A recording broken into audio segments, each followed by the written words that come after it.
All right, the 12 came out like probably like an hour ago, so I'm just gonna go over it.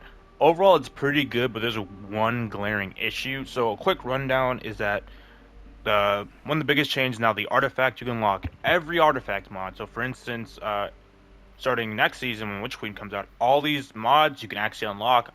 Obviously, you're still gonna have to like grind XP to get them, but now you can unlock every mod. Cool. Also, you can still reset your artifact. I don't know if they changed like the increasing costs. Hopefully, they took that away. But the point is, now you can have the mods available to you. Super cool, really good change. They revealed some champion mods next season, notably anti-barrier scouts coming back. So DMT, Lance, stuff like that. I can use again. Cool. Bows are now anti-barrier, which I'm pretty sure they were anti-barrier one season ago too. Was it like Seasons Unworthy or Season of Arrivals? But anti-barrier bows back, so again you can still use your Monarchs, Tikus, stuff like that, Trinity Ghoul if you want. So that's cool. I still can use bows in end games. It's very cool. Um, they did say they're going to change like how overloads work a little bit. They really weren't specific. Like I think they said they're going to change like some consistency or something. Hold on. We have done some work to make disrupting an overload champion, which can be done this season with auto rifles and SMG.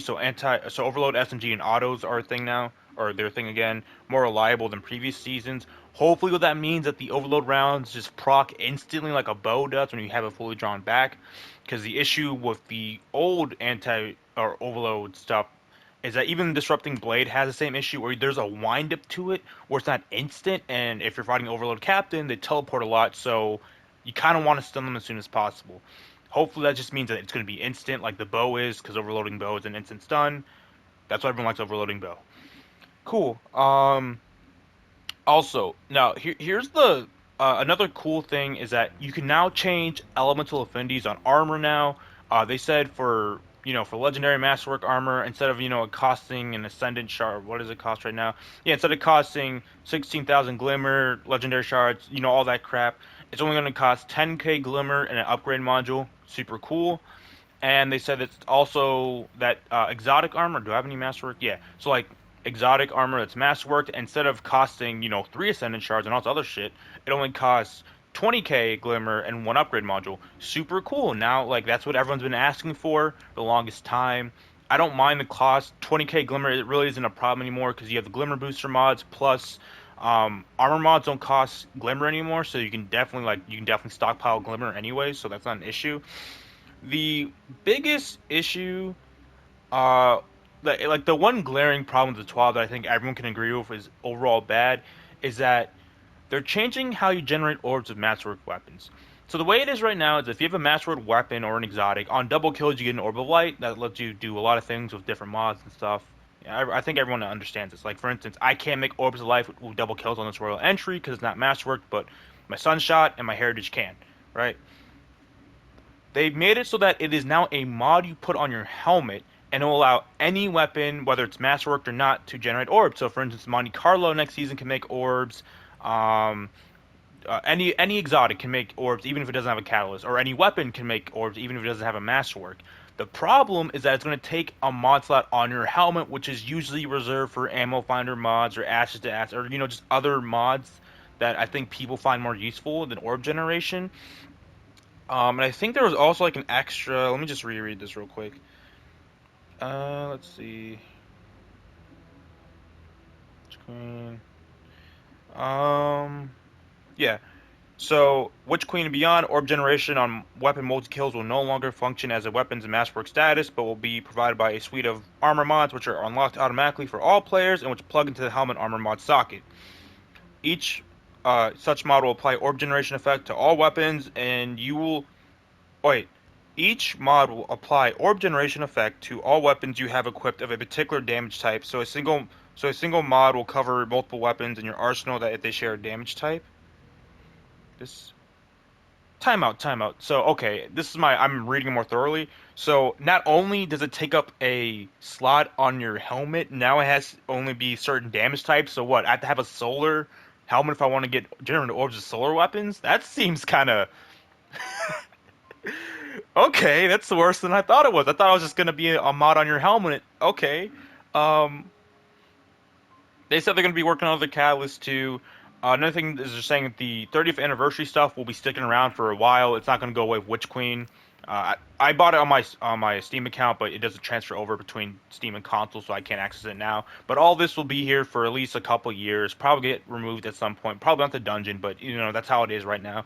Um, and yeah, that's pretty much the TWAB. So any future proofing, real quick? What I'd recommend is that you do the Grasp of Avarice and you do it on Master, because the Master has Artifice Armor, and Artifice Armor, all it is just armor with an extra mod slot. I haven't done Master yet. I'm actually trying to work on it right now.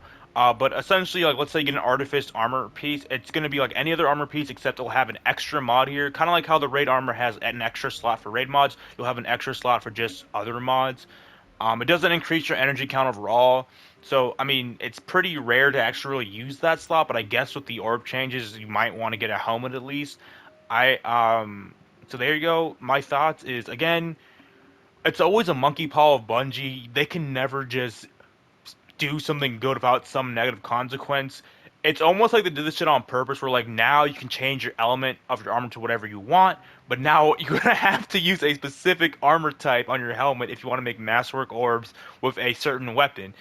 And that's really dumb and tedious, because I'll tell you what, I don't use a single loadout every time I play the game. Sometimes I use the Monarch, sometimes I use Age-Old Bond, sometimes I use Palindrome. I'm not going to be switching around my helmet, messing up all my stats on my build just to make orbs with a weapon. I think that's really dumb, and I honestly think that they should just enable, like, keep the same functionality right now where any masterworked weapon can generate orbs, but then just make it so that exotics, even without Callus, can just make orbs. I'm pretty sure they have a switch they can do that. I am pretty sure. Um, I don't know. That was a pretty much a free win, a no-brainer, and they. I don't. I think everything that TWAB was fantastic. Maybe not the anti or overload auto SMG, and we'll see how that plays out, but whatever. Everything was about that was really great until they got to the masterworking orbs. I'll be honest, I think this might be them trying to sunset Charge of Light mods and make Elemental Wells more popular.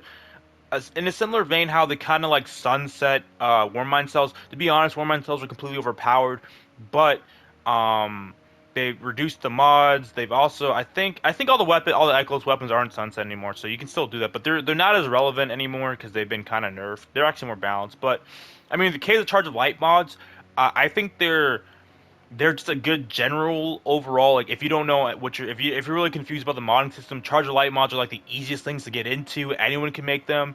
Elemental Wells are more stronger, but you have to be like more cognizant that you have to actually build. Like, for instance, I have a hybrid build with my Charge of Light and Elemental Well build where I have Elemental Ordnance, so I have to get a good kill with my grenade, pick up a Solar Well, that will give me Charge of Light, and then that will proc Shelter from the Void, Protective Light, and then I have Seeking Well, so it can come to me, so I don't have to run to the well, and then I have Well of Life, so I heal when I pick it up. That's more involved than me just putting on, let me just, put on Taking Charge and Protective Light. So all I have to do is just get a double kill, pick up an orb, and when my shields break, I get damage reduction. Like, that level of complexity, I don't know why they're trying to get rid of. Like, I don't know why they're trying to get rid of the simplicity of Charge of Light mods, because I think for the most part, Charge of Light mod, it's like Warmind, like Charge of Light mods are simple. Warmind cells are, and Elemental Well builds are more specialized and have a higher ceiling than Charge of Light mods, but they require like specific weapons and builds and ability usage and stuff. Whereas the other ones is just like you can throw this on whatever and just play the game. I do not know why. I have a feeling they're trying to get rid of Charge of Light mods. I don't know why. I think they were a great addition, but again, with Bungie, who knows? It's a fucking monkey paw. You just can't get what you want, right? But that's pretty much it. We'll see if they'll address this. They probably won't change the system. I'll be honest. We'll see how it plays out. I'm not looking forward to it. Um, if anything, like I said, just start getting some Elemental Well built. It's Season of Lost, so you can go to the if you go to the helm and you talk to Mara, or if you go to the vendor, you can buy some Charge of Light mods, or sorry, Elemental Well mods. The season 12, I think, Season of Chosen War table also has Charge of Light mods, and I believe the Splicer server also has Charge of Light mods. Very important is that, or sorry, elemental well mods. Very important is that all that crap is going away with the Witch Queen, and they haven't addressed like the whole entire 8-1 Banshee thing, where some people still don't have certain mods and they have to get lucky on what day the vendors bring them. So I would recommend just getting all the mods you can out, even if you're not gonna plan to use them. Because when I played Seasonal Rivals, I picked up Loose End Blade. I didn't really use swords, and now look, Lament exists, and like wow, I'm glad I picked up this mod, even though I at the time I'm like I'm never gonna use this crap. So just get all the mods now, because you don't know what the fuck they're gonna do with this shit. Um, and yeah, that's pretty much it. I'm overall kind of happy. I'm really confused with the orb generation bit. I really don't know why they did that, and I'm stressing that because I think everyone can agree that's like the one thing about this TWAB that no one's like, why would they do this? My only guess is they're trying to phase out charge of light mods, and maybe it's like a monkey paw cost. Now you can change your armor to whatever you want, but now you have to match it if you want to like get orbs or something. I don't fucking know. It's like some weird game design thing. Whatever. I've been talking about for long enough. Anyways, yeah. Thanks for watching.